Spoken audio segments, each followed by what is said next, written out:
معزز سامعین، حاضرین جمعہ، بھائیوں اور دوستوں اور ساتھیوں، نبی اکرم صلی اللہ علیہ وسلم جب مکہ سے ہجرت کر کے مدینہ آئے تو ابو ایوب انصاری رضی اللہ تعالیٰ عنہ کے یہاں آپ مہمان کی حیثیت سے ٹھہرے۔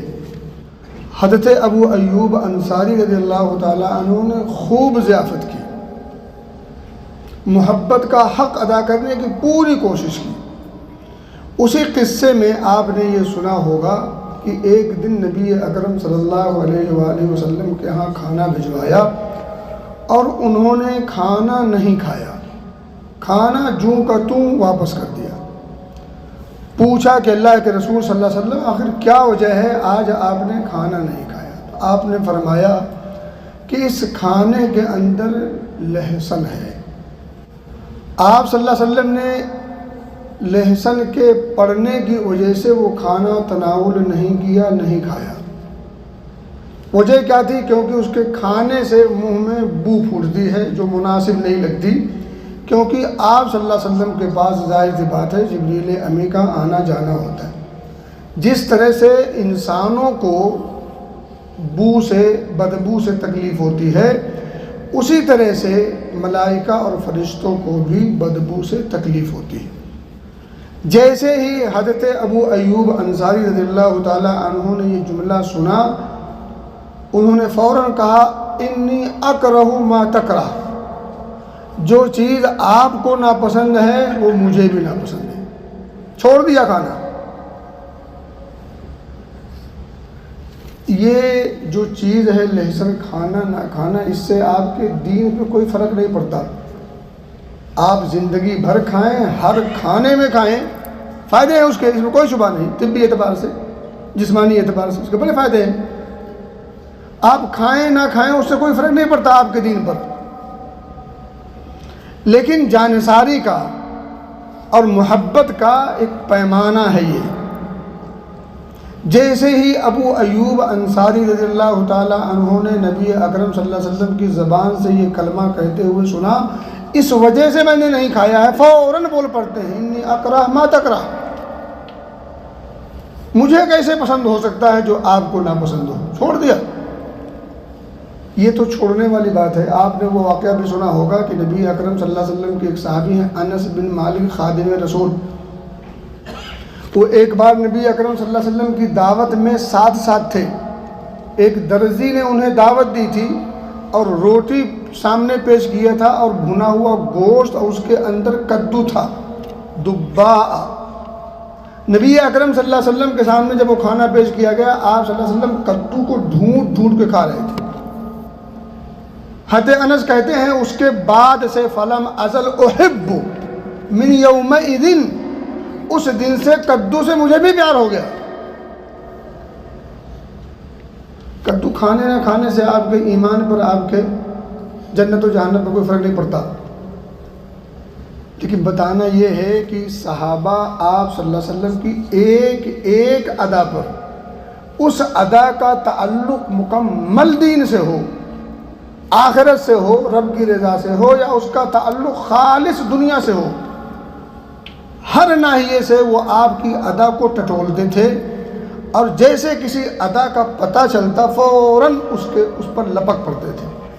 میں آپ کے سامنے ایک حدیث جا رہا ہوں پڑھنے، اس حدیث کے اندر کیا کچھ ہے پہلے سن لیجئے، اس کے بعد کچھ باتیں انشاءاللہ اگر وقت نے ساتھ دیا۔ سیار بن سلامہ یہ تابعی ہیں، سیار، وہ کہتے ہیں کہ میں اور میرے ابو سلامہ یہ دونوں گئے، ایک صحابی ہیں ابو برزہ اسلمی رضی اللہ تعالیٰ عنہ، ابو برزہ اسلمی رضی اللہ تعالیٰ عنہ کے پاس گئے، فقال لہو ابی، تو سیار کہتے ہیں میرے باپ سلامہ نے حضرت ابو برزہ اسلمی رضی اللہ تعالیٰ عنہ سے پوچھا، باپ بیٹے دونوں ساتھ ہیں، کہاں گئے ہیں؟ مسئلہ پوچھنے، نبی کی حدیث سننے چل کے گئے ہیں۔ کہتے دخل تو انا و ابی علی ابی برزہ الاسلمی رضی اللہ عنہ، اور ہمارے پاس بھرپور وقت یہاں بالخصوص ہونے کے باوجود حدیث سننے، پڑھنے، سمجھنے کے لیے ٹائم نہیں ہے۔ ابو برزہ سے پوچھا کیف کان رسول اللہ صلی اللہ علیہ وسلم یصلی المکتوبہ، نبی اکرم صلی اللہ علیہ وسلم کی فرض نمازوں کی کیا کیفیت تھی، ذرا اس کو بتائیں۔ اب ابو برزہ اسلمی مخاطب ہوتے ہیں اور کہتے ہیں کہ ظہر کی نماز جس کو تم اولا کہتے ہو، یعنی پہلی نماز کہتے ہو، ابو برزہ کہتے ہیں سلامہ سے کہ ظہر کی نماز جس کو تم اولا کہتے ہو، یعنی پہلی نماز کہتے ہو، وہ نماز نبی اکرم صلی اللہ علیہ وسلم کب پڑھتے تھے؟ حین تدحض الشمس، جس وقت سورج ڈھل جاتا، زوال ہو جاتا۔ آگے کہتے ہیں وَيُصَلِّي الْعَصْرَ، اور عصر کی نماز پڑھا کرتے تھے۔ ثُمَّ يَرْجِعُ أَحَدُنَا إِلَىٰ رَحْلِهِ فِي أَقْصَى الْمَدِينَةِ وَالشَّمْسُ حَيَّةٌ، کہتے ہیں عصر کی نماز آپ پڑھا کے فارغ ہو جاتے، اس کے بعد ایک آدمی مدینہ کے آخری چھور پر جس کی رہائش ہوتی، آخری کنارے پر، اور بعض حدیثوں میں ہے کہ آخری کنارہ کہاں ہوتا تھا، وہ جو عوالی جو مدینہ کے قرب جوار میں جو بستیاں آباد ہیں وہ تقریباً 4 کلومیٹر کے فاصلہ ہوتا تھا۔ آدمی اس وقت مسجد نبوی کے اندر عصر کی نماز پڑھتا، وہاں سے عوالی یعنی مدینہ کا جو آخری اس زمانے کا جو آخری گھر پڑا ہوا کرتا تھا، رہائش ہوا کرتی تھی، وہاں تک وہ چلا جاتا تھا اور وہاں پہنچ جاتا تھا، اس کے باوجود سورج بالکل سفید روشن چمکدار ہوتا تھا۔ اتنا لمبا سفر کرنے کے بعد بھی وہ جب پہنچتا اپنے گھر تو کیا دیکھتا؟ سورج بالکل روشن ہے، سفید ہے، چمکدار ہے۔ آگے کہتے ہیں وَنَسِيتُ مَا قَالَ فِي الْمَغْرِبِ، مغرب کے بارے میں انہوں نے کیا کچھ بتایا میں بھول گیا۔ سلامہ کہتے ہیں میں بھول گیا انہوں نے کیا بتایا تھا۔ اس کو کہتے ہیں احتیاط، اس کو کہتے ہیں دین کے معاملے میں احتیاطی تدابیر اپنانا۔ ہم اور آپ بیٹھ کے ان کرسیوں پر عشاء کے بعد یا عام دیگر موقعوں پر خوب دین کی باتیں کرتے ہیں، مسئلے مسائل ہم بتاتے ہیں، اور ہم مسئلے مسائل یا تو علامہ گوگل سے پوچھ لیتے ہیں، اور اب تو جو علامہ دوسرے پیدا ہو گئے اے آئی۔ کتنا احتیاط ہونا چاہیے دین کے معاملے میں، زبان کھولنے سے پہلے، کچھ لکھنے سے پہلے، کچھ بولنے سے پہلے کتنا احتیاط۔ کیا کہتے ہیں وَنَسِيتُ مَا قَالَ فِي الْمَغْرِبِ، میں بھول گیا۔ اب یہاں انہوں نے آر نہیں سمجھا کہ میں یہ کیسے کہوں میں بھول گیا، ہم ہوتے تو آگے کچھ گھڑ کے پیش کر دیتے، انہوں نے یہ کہا کچھ بھی کہہ دیتے۔ اتنے بد احتیاط ہیں ہم سے تو کچھ بھی امید کی جا سکتی ہے۔ ہم تو اپنا مزاج پیش کرنے کے لیے کچھ بھی کر سکتے ہیں، باقی چھوڑ دیجیے۔ کتنا احتیاط اور کس قدر دین کے تعلق سے وہ سنجیدہ ہوا کرتے تھے، بڑے آرام سے کہے گئے وَنَسِيتُ مَا قَالَ فِي الْمَغْرِبِ۔ کہتے ہیں آگے عشاء کے بارے میں وَكَانَ يَسْتَحِبُّ أَن يُؤَخِّرَ الْعِشَاءَ الَّتِي تَدْعُونَهَا الْعَتَمَةَ، اور عشاء جس کو اس وقت کے لوگ عتمہ کہتے تھے، تو یہ جو عشاء کے تعلق سے نبی اکرم صلی اللہ علیہ وسلم زیادہ محبوب یہ تھا کہ اس کو تاخیر سے پڑھنے کی کوشش کرتے ہیں۔ آپ کو پسند تھا کہ عشاء کو تاخیر سے پڑھیں، اور دیگر حدیثوں میں آتا ہے کہ جب لوگ مسجد میں پہنچ جاتے، اذا کثر الناس، لوگ پہنچ جاتے تو عجل، آپ جلدی کرتے، اور اگر لوگ تاخیر کرتے تو آپ تاخیر کر دیتے، لوگوں کی خاص رعایت کرتے تھے۔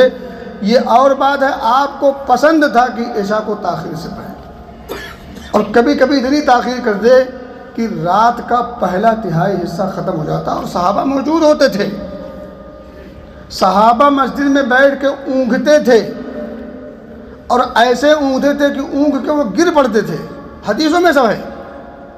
اس قدر اہتمام نماز کا تھا، اور وہ بیچارے دن بھر تھکے رہتے تھے، کبھی جہاد میں ہیں، کبھی اپنی دیگر دنیاوی کاز و کام میں ہیں، ایسا نہیں ہے کہ ہم جیسے فارغ ہوتے تھے،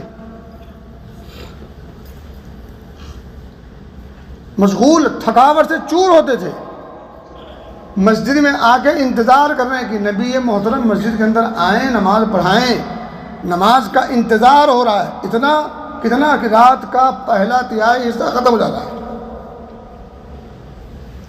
خیر، وکان یستحب ان یؤخر العشاء، عشاء کو آپ صلی اللہ علیہ وسلم تاخیر کے ساتھ پڑھنا پسند فرماتے تھے۔ آگے جملہ جو مجھے آج بتانا ہے، وکان یکرہ النوم قبلہا والحدیث بعدہا، آپ صلی اللہ علیہ وسلم عشاء کی نماز سے پہلے سونے کو ناپسند، سلیپنگ، سونا وہ دھات نہیں، آپ صلی اللہ علیہ وسلم عشاء کی نماز سے پہلے سونے کو ناپسند فرماتے تھے اور عشاء کے بعد گفتگو کو ناپسند فرماتے تھے۔ یعنی مغرب کے بعد سونا مکروہ ہے اور عشاء کے بعد گفتگو مکروہ ہے۔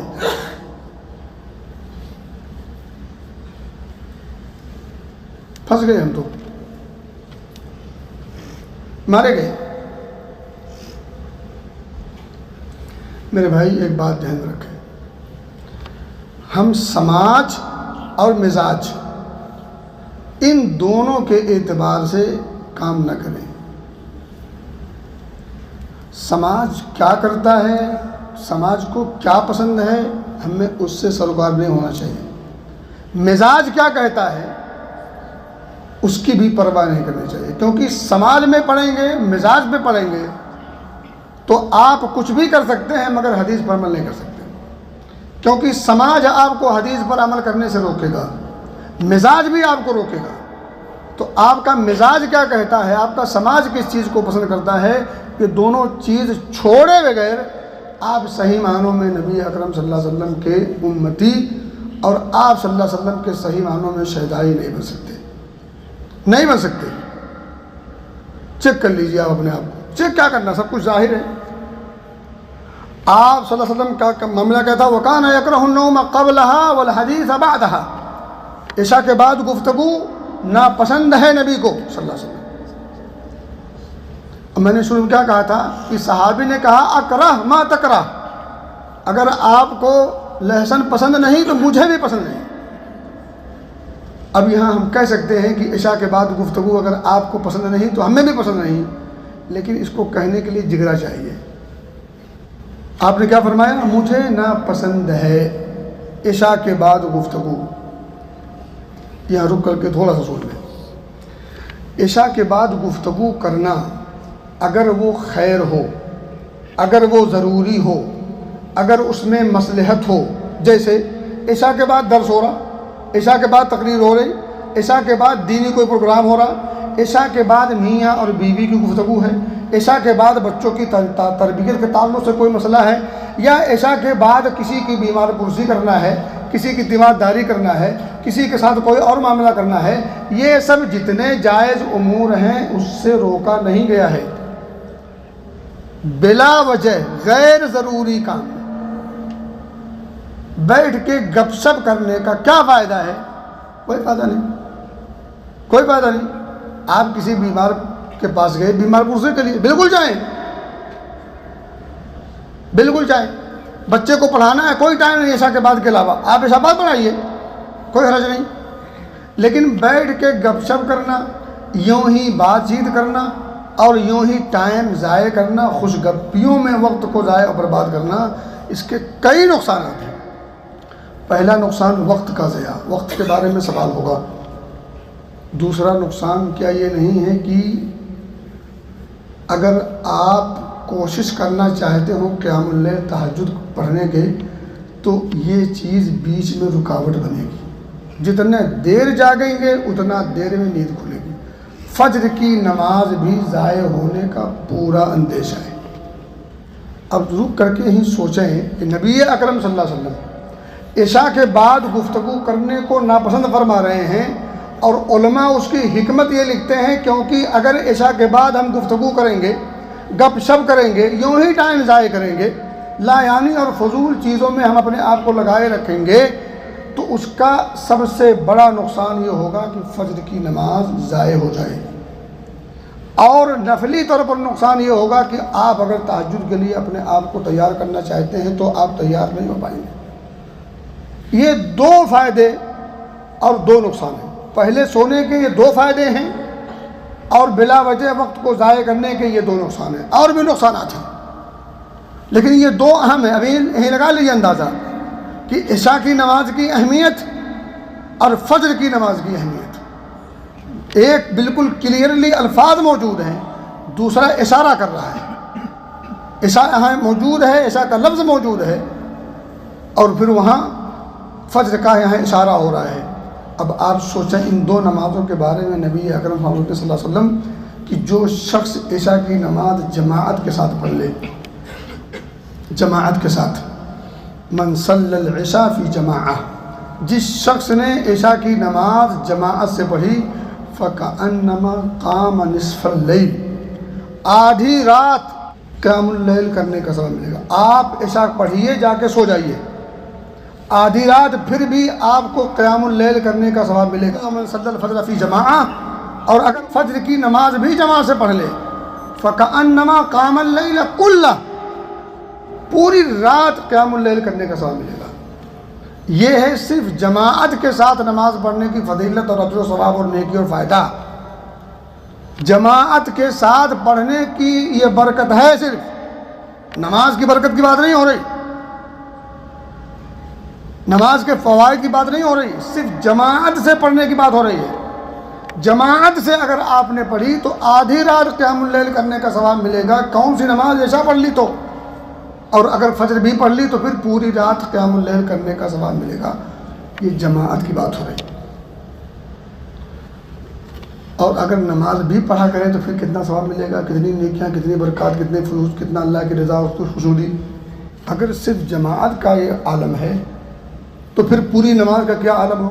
میرے بھائی، خلاصہ کلام یہ ہے کہ غیر ضروری طور پر عشاء کے بعد بیٹھنا، گپ شپ کرنا، وقت کو ضائع کرنا، اس کے نقصانات سب چھوڑ دیں، صرف ایک جملہ لے کے جائیں۔ اگر غیر ضروری طور پر، بلا فائدہ، بلا کسی وجہ کے، فضول طور پر، لا یعنی طور پر اگر آپ عشاء کے بعد بیٹھ کے ٹائم ضائع کرتے ہیں، گپ شپ کرتے ہیں، کم سے کم یہ تو ہے کہ نبی اکرم صلی اللہ علیہ وسلم کو یہ عمل ناپسند ہے۔ کم سے کم نبی اکرم صلی اللہ علیہ وسلم کو یہ ناپسند ہے۔ اب آپ فیصلہ کر لیں، نبی اکرم صلی اللہ علیہ وسلم کو جو ناپسند ہے وہ مجھے بھی ناپسند ہونا چاہیے یا نہیں، یہ فیصلہ کرنا بہت آسان ہے۔ اس کے لیے لمبی چوڑی تقریر کی ضرورت نہیں ہے۔ اللہ ہمیں سمجھ کی توفیق دے اور ان کہی گئی باتوں پر ہم سب کو عمل کی توفیق دے۔ نبی اکرم صلی اللہ علیہ وسلم کا صحیح معنی میں مطیع و فرمانبردار بنائے۔